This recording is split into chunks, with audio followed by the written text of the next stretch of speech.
it is Noah here. How is everyone doing today? Friends, it is April, and that means we're going to talk about the most amazing thing that has ever happened in the history of ever. Honestly, I can't remember everything I was supposed to learn in history, but I do know that this is a big deal. We're talking about humility. We're talking about all that Jesus did because he loves us so much. And speaking of loving things so much, I thought we could play a game together so we could, get to know each other a little more. Like, what do you like? What do you love? Like, would you rather have boogers for teeth or teeth for boogers? The important stuff. We're gonna play the always hilarious, always fun game of Would You Rather. In just a minute, I'm gonna ask you a would you rather question. You're gonna stand on your tippy toes if you'd rather do what's on the top of the screen, or you're gonna get low to the ground if you'd rather do what's on the bottom of the screen. Got it? Okay, let's practice. Here we go. If you would rather have boogers for teeth, you would get tall on your tippy toes, and if you would rather have teeth for boogers, you're gonna get low to the ground. Okay, you guys got it? You guys are smart. I know you got this. So let's play. But I actually have a surprise for you. I'm going to get help from some of our very own small group leaders to help play this game, okay? Let's start with question number 1. Hey guys, this is Miss Laura from the 11 o'clock service. I hope everyone's doing great and I get to see you all again soon. Shout out to my 3rd grade girls. I've got a question for you. Would you rather swim in a pool full of toenail clippings or swim in a pool full of used Band-Aids? You heard Laura. If you'd rather swim in a pool of toenails, get on your tippy toes, and if you'd rather backstroke in Band-Aids, get low to the ground. What'd you guys choose? Nice. All right, let's move on to a food category, because hey, when am I not thinking about food? This is Cole Robinson. Shout out to my 3rd grade boys. And now here's your question, okay? Now, would you rather eat the lint out of your dryer or drink the water out of your washing machine? Woo! That's not quite the food that I was thinking about.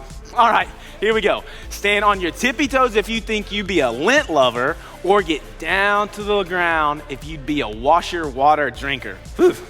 There's not enough thirst in the world to get me to drink the water that my Gymsharks have been soaking in. Disgusting. Okay, and now for our 3rd and final question. Hey, this is Bailey. Shout out to my 1st grade small group. I miss you guys. Here's your would you rather question. Would you rather wear the exact same thing every day or wear something different but your parents get to choose? Man, that's a hard one. But you heard Bailey. Stand tall if you'd rather wear the exact same thing every day, or get way down low to the ground if you'd rather wear something different but your parents have to pick. Awesome. You guys did an awesome job with this. I had so much fun, and good news is we're about to have even more fun jamming out and worshiping Jesus together. So stay on those feet and let's go worship Jesus.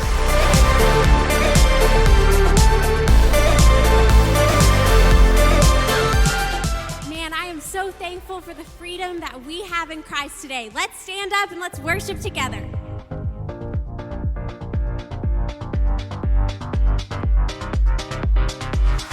One thing that could truly change all the wrong in me is relentless love.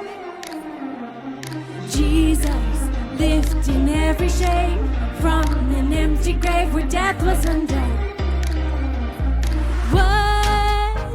Gift of a million chances you give, endless life on life for me. I'm forever free in the wake of redemption's call. With you my past it has to fall. Now I'm chasing eternity.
With you, my past, it has to fall.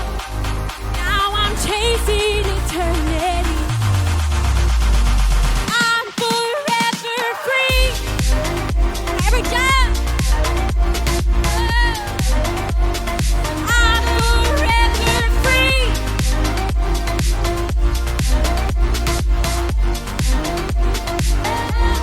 Forever free.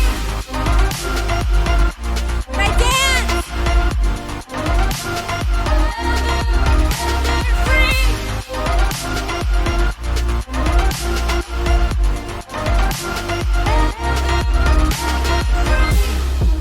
A gift of a million chances you give, endless life on life for me. Oh,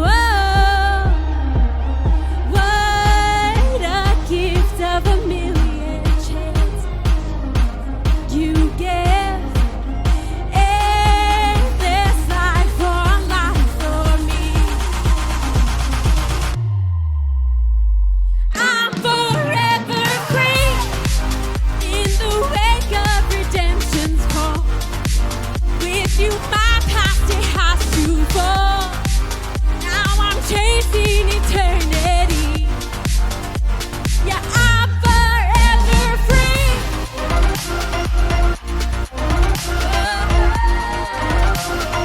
I'm forever free.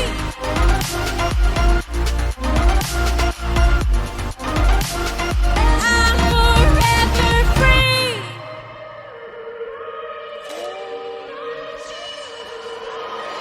The pain Jesus bore is now my robe of righteousness, a crown made of thorns is now the mark of victory. A tomb that is empty now defines my history. Your love put breath in my lungs, and it is finished.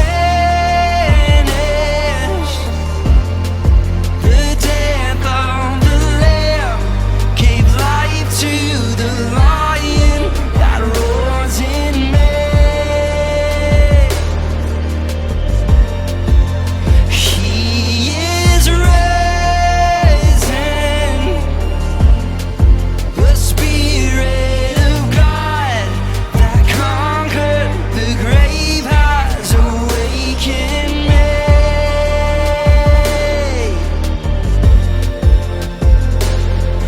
No, I can't explain the wonder of this mystery. How love took my place, gave me holy power to proclaim this grace that's making captive hearts believe. Your name is freedom for all.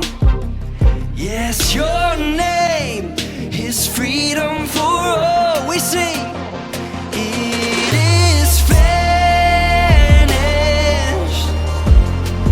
The death of the Lamb gave life to the Lion that roars in me. Oh, he is risen. Yes, he is. The Spirit of God that conquered the grave has awakened me.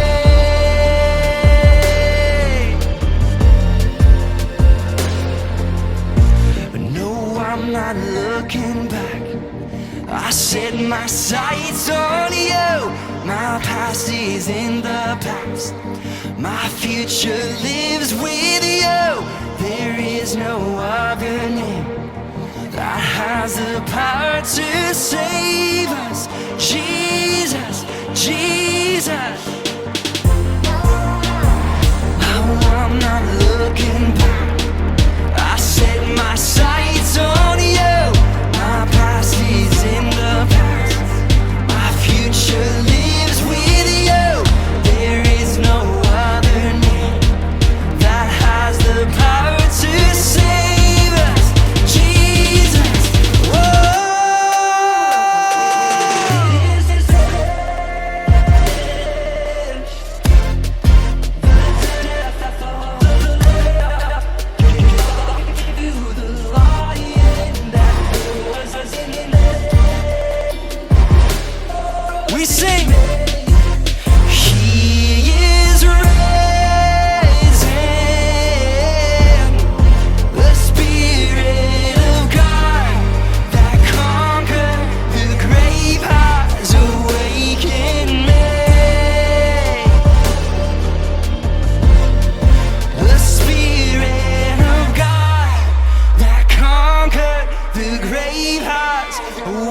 can make.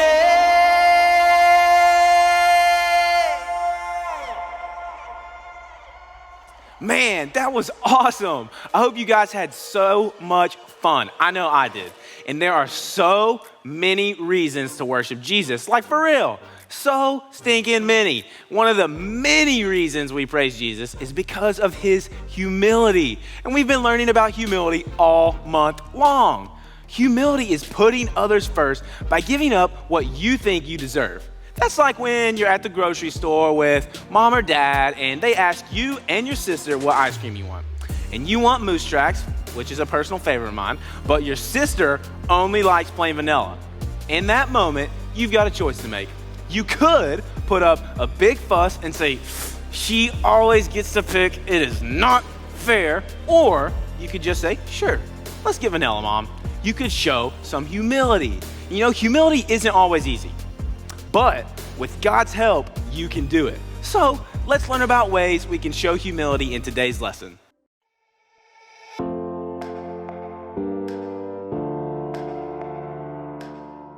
Hey everybody, I'm Jake. I'm really sorry if I look or sound funny today. My shirt's really tight, and I'm afraid if I breathe out, I'll pop a button. I gotta breathe. Today, I'm gonna talk to you about humility. Humility is putting others first by giving up what you think you deserve. One of the ways I like to put others first. So you're probably thinking that the smart thing to do would be to change shirts. Well, I already tried that, but none of my shirts fit today, or any of my clothes. At first I thought maybe I had gained a little weight. I mean, I have been eating a lot of mustard-filled donuts lately, but even my shoes don't fit, and I don't think I gained any weight in my feet. Almost got it, almost. Or my head. I don't know what's happening right now. Wait a second. I bet one of my friends is playing another April Fool's Month surprise on me. They switched all my clothes with smaller versions of my clothes. Man, that's elaborate. I gotta do something now. That's the rules of April Fool's Month. Somebody does something to me, I'm gotta do something back. Something big. Something that's never been done before. I'll put a bucket of confetti over the door. So whoever walks through will get a bucket of confetti all over them. Yeah, Jake, you're a genius. Nope. Easy, boy. So, today's story is about how we should treat people like they're more important than we are. I can't wait to try that after I prove to everyone that I'm the best at April Fool's Month surprises. Yeah! Oh.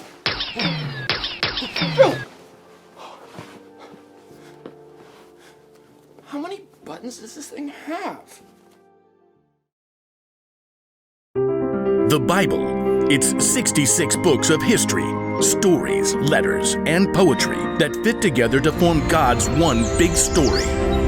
The epic adventure of how He created us and loves us so much that He made a way to rescue us. As we travel through the Bible, from Genesis to Revelation, we discover people who met God and found their lives changed forever. And now for an amazing story, inspired by the book of Philippians, chapter 2, verses 3 through 8. Hey guys, we've been making our way through the Bible together and following God's big story ever since the very beginning. Everything in God's story led up to what happened when He sent His Son Jesus to be our Savior. Jesus came to earth and taught things no one had ever heard before. He healed people. He lived a perfect life. But remember, there were people who didn't like Jesus. Do you remember who those people were? It was the religious leaders. The religious leaders didn't like how Jesus claimed to be God's son. So they had Him arrested, and He died a horrible death on the cross. But He didn't stay dead. Jesus defeated death and came alive again. Jesus flipped things upside down and changed the way everything works forever. He changed how we view others and how we treat them. Jesus influenced so many people, especially a guy named Paul. You want to know something crazy about Paul? Check this out. Before Paul began following Jesus, he hated Christians. He didn't like them one bit. Paul hated Christians like dogs hate delivery trucks. But guess what? Jesus changed Paul's heart. Paul went from a man who hated Christians to a man who spent the rest of his life helping them. And one way Paul helped Christians was by writing them letters. Remember, this was a long, long time ago. So it wasn't like he could fly from city to city meeting with everyone. So Paul would write letters to Christians all over the world to help them learn the truth about Jesus and how to follow him. And guess what? Many of those letters are in the Bible. We're actually going to read from one today with the help of a special friend of mine. Can you guys guess who my friend is? Well, let me give you a few hints. He was born almost 2,000 years ago. He actually saw Jesus in the flesh, and he's probably the greatest missionary to ever live. And he wrote nearly half the New Testament in our Bibles. Do you know? That's right, it's Paul. So because we're socially distancing right now, we're going to have to do things a little differently. So we're going to video chat with my good friend, Paul. Paul! Hey, so glad you're here with us today. How you doing? Oh well, I'm feeling pretty good. I should be about 2,000 years old, but it doesn't feel like I've even aged 1 year. Yeah, man. I'd have to say, for someone who lived on this earth for over 2,000 years, you look pretty good. Well, like I said, I'm glad you're here with us today.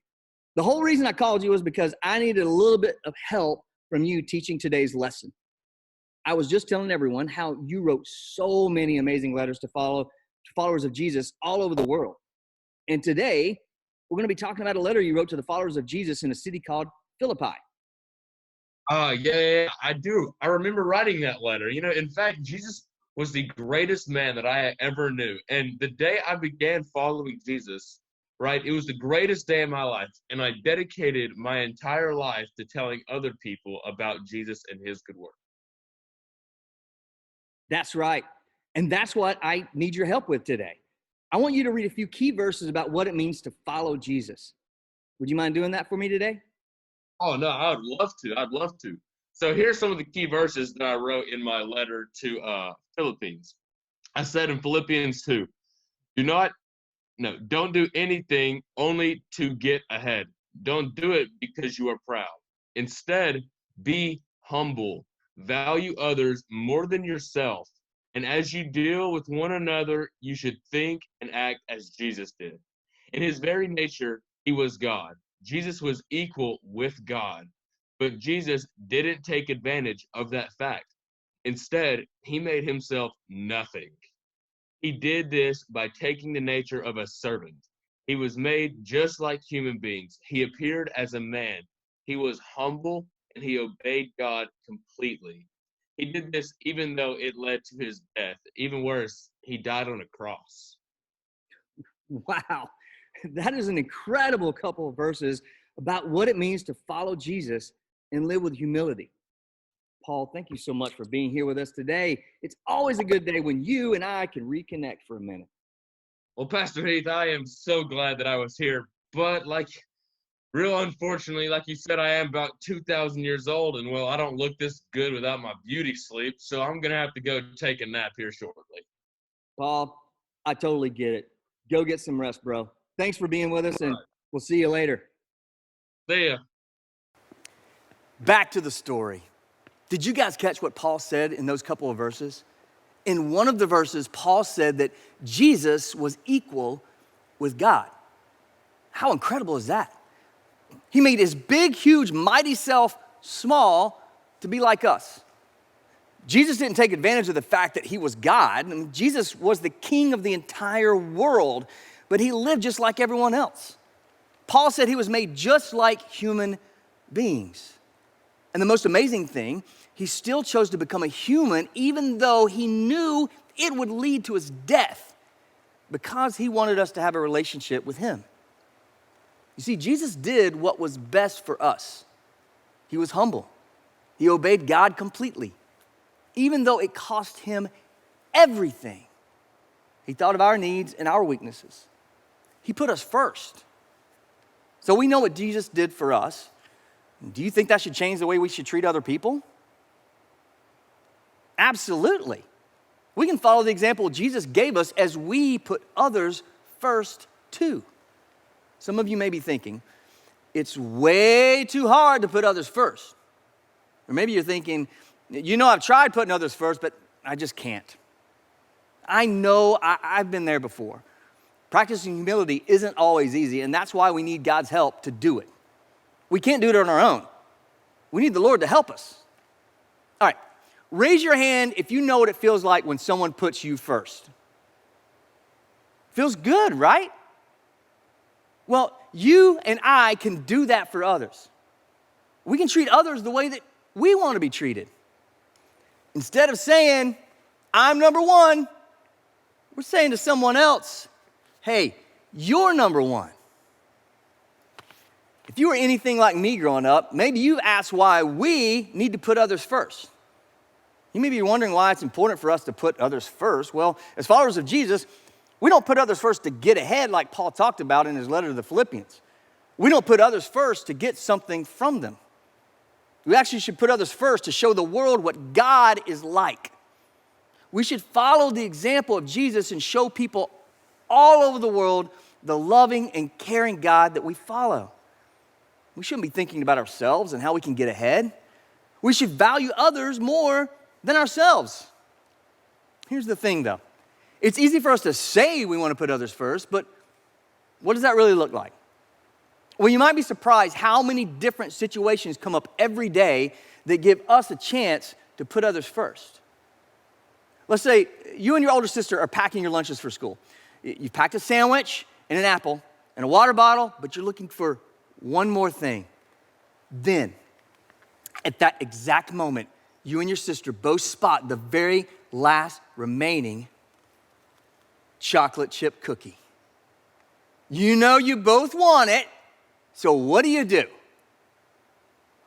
Well, even though you really want that cookie, you can show humility by letting her have it this time without complaining. Or how about this?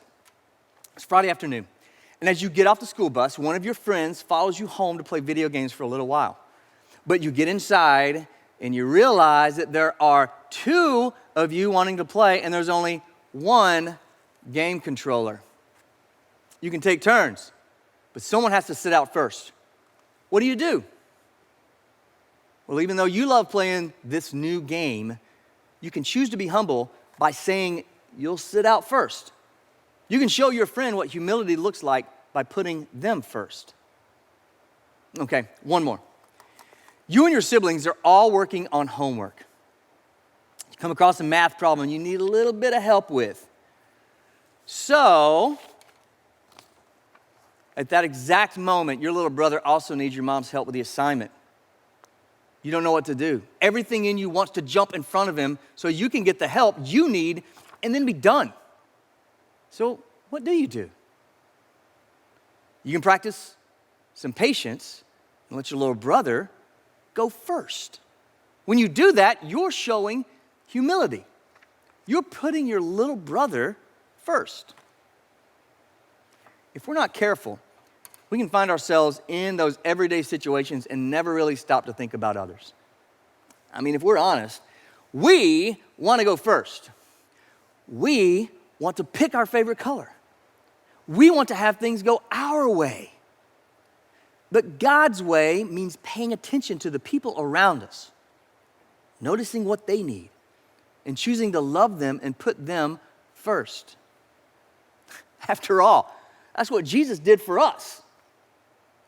That leads me to my bottom line for today. Put others first because Jesus put you first. Think of all the ways Jesus put others first. We've been talking about them all month long. Even when Jesus knew that Judas was going to betray him, he still was kind to him.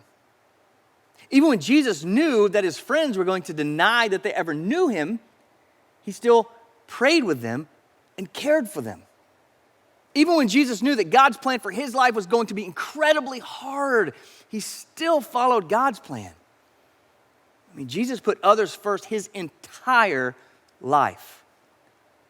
And that can be hard for us to do, but remember, God is always there to help us. Let's talk to him about that now. God, we come to you and we thank you so much for helping us to put others first. Jesus, you put us first.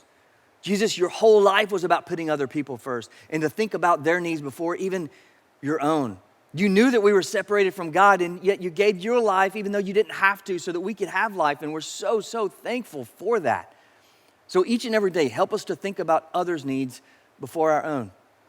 And as we do that, we begin to live in such a way that is just like you lived, because you set the model for us. You're the one who loved others first, and so we want to put others' needs before our own. And we know that it's so hard to do on our own, but you can help us to do that. And thank you so much for teaching us that, Jesus. In your name we pray. Amen.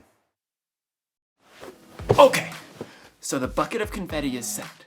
As soon as someone walks through the door, the bucket will fall and they'll get covered in confetti. But let me think for a second, because something doesn't quite fit right. I'm supposed to think and act like Jesus did when he was here. Well, how did he think and act? Jesus is like God's only son, but instead of staying in some big heavenly castle, he came here as a baby and then grew up serving people, helping people who are sick, teaching people who wanted to learn.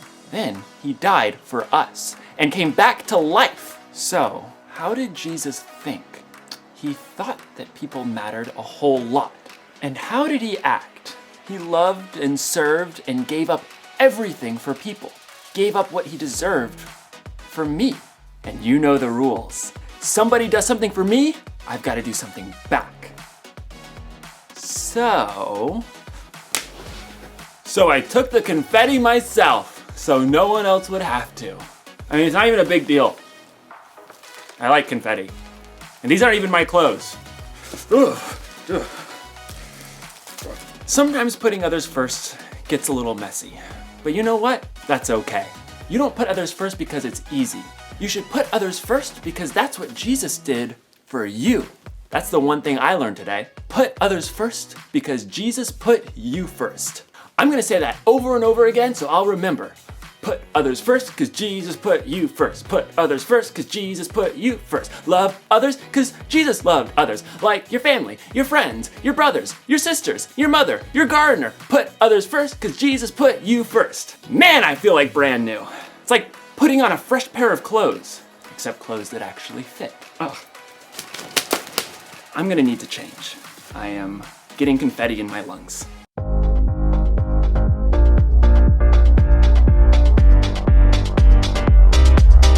I don't know about you guys, but that was an incredible lesson. How incredible is it that we got to Zoom call the Apostle Paul? On top of that, Pastor Heath just showed us that we should put others first because Jesus put us first. But get this, for us, it can often be our attitude that shows humility to others. Let's say you're right in the middle of something that you want to do and someone bothers you. Do you get upset? Or do you look at it as a chance to help them out? Our days are full of chances when we can choose to put others first by being ready to give them our time and attention and thinking about what they need. So, how can you follow Jesus' example and put others first? I bet you've got some great ideas about that. And you and your parents can talk about that all week long in the weekly devotional guide. Parents, you can find this resource on our website at foothillschurch.com, as well as many other helpful resources. Man, I miss you guys. I can't wait until next week. See you guys then.